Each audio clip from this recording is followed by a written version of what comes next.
Hello, good morning students. देखो, अपन 11 chapter start किया था, उसका एक छोटा सा टॉपिक लास्ट में रह गया था, वो मैं आपको यहाँ पे बता रही हूँ।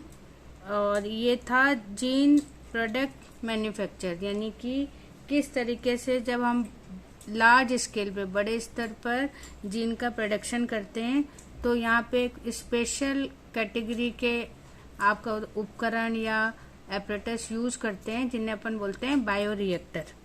अब यहाँ पे देखो, सबसे पहले जो भी हमने रिकॉम्बिनेंट डीएनए बनाया है, उसको हम प्लांट में या एनिमल सेल के अंदर डालते हैं। और उसके बाद में जब हम जैसे जैसे सेल रेप्लिकेंट होती है, वैसे वैसे जो भी डीएनए है हमारा डिजायर्ड, वो भी क्या करता है, मल्टीपल होता है और उसकी गुणन करता रहता है।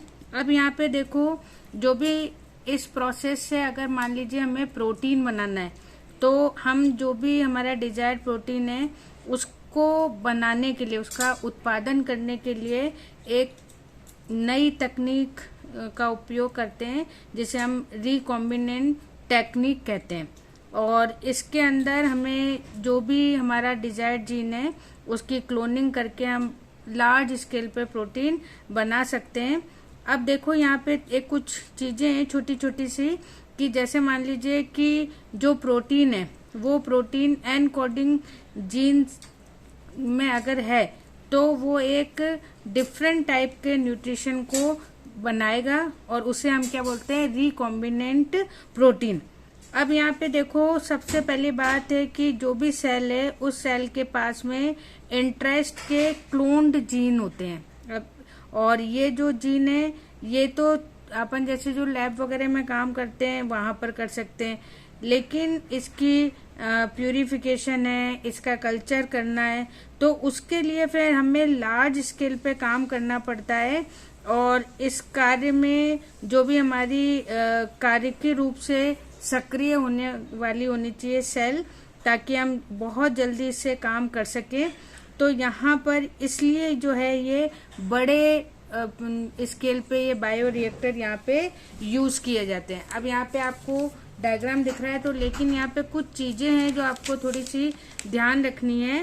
सबसे पहली तो ये जो भी हम कल्चर करते हैं, इस कल्चर में हम प्रोटीन का एक तरह से प्यूरिफिकेशन करते हैं, उसका हम कल्चर करते हैं।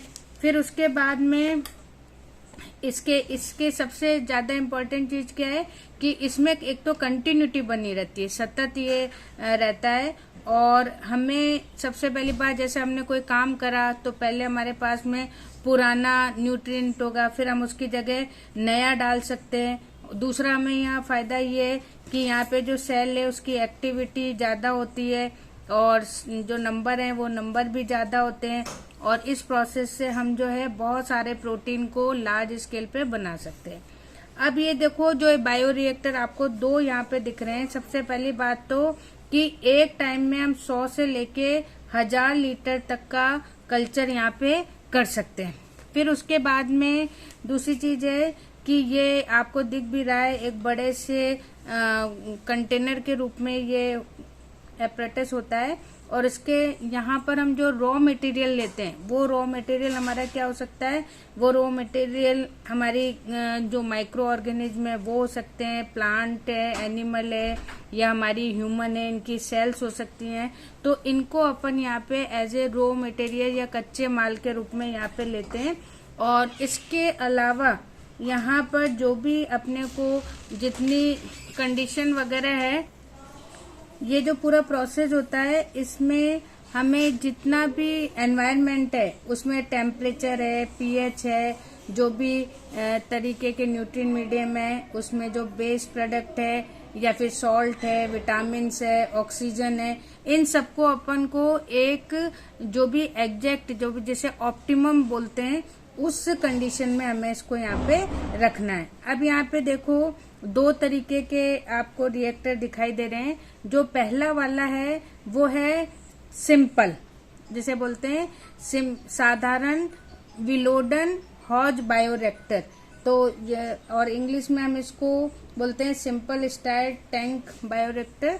और इसमें जो है, एक लंबा पतला, जैसे अगर आपने अपनी वॉशिंग मशीन देखी होगी तो उसमें भी आपको एक लंबा पतला सा दिखाई देगा, तो उसमें ऐसे पंखे जैसे लगे रहते हैं, तो ये लगातार घूमता रहता है और घूमने के बाद में जो भी चीजें उनको समान रूप से मिश्रित या मिक्स करता है और इसमें ऑक्सीजन दी जाती है। और ऑक्सीजन जो है यहाँ पे थोड़े से बबल जैसे होते हैं, जैसे अपन बुलबुले बोलते हैं, बबल के रूप में यहाँ पे निकलते रहते हैं और फिर यहाँ पर जो है थोड़ी देर बाद जो है जो भी प्रोटीन हमें बनाना उसका फॉर्मेशन हो जाता है। ऐसे ही अपने पास में जो दूसरा है, वो दूसरा कौन सा है यहाँ पर, ये है स्प्रेगेट स्टायर टैंक बायोरिएक्टर, जिसे अपन बोलते हैं दंड विलोडक हौज बायोरिएक्टर। तो ये मतलब इसमें आपको डंडा सा दिखाई दे रहा है, तो वो जैसे मशीन में अपने काम करते हैं उस तरीके से काम करता है। और दोनों ही से हमें जो है प्रोटीन, जो भी हमें प्रोटीन बनाना है उसका अपन यहाँ पर काम में लेते हैं और ये बहुत लार्ज स्केल पर यहाँ पर किया जाता है। फिर उसके बाद में एक छोटा सा टॉपिक यहाँ पे रह रहा है जिसे बोलते हैं वांछित उत्पाद का निष्कर्षण या अनुप्रवाह संसाधन, या इसे इंग्लिश में अपन बोलते हैं डाउन स्ट्रीम प्रोसेसिंग। और इसके अंदर जो भी हमने काम किया है उस सारे काम में सबसे पहले हमें जो भी हमारा वांछित या डिजायर्ड प्रोडक्शन है उसको हम अलग करते हैं, उसको प्योर करते हैं। तो ये जो प्रोसेस है, इस प्रोसेस को हम क्या बोलते हैं, अनुप्रवाह संसाधन या डाउन स्ट्रीम प्रोसेसिंग। उसके अलावा फिर जब ये हमारा प्रोडक्शन बन जाता है तो फिर हम इसको थोड़ा सा प्रिजर्व करते हैं, कंजर्व करते हैं।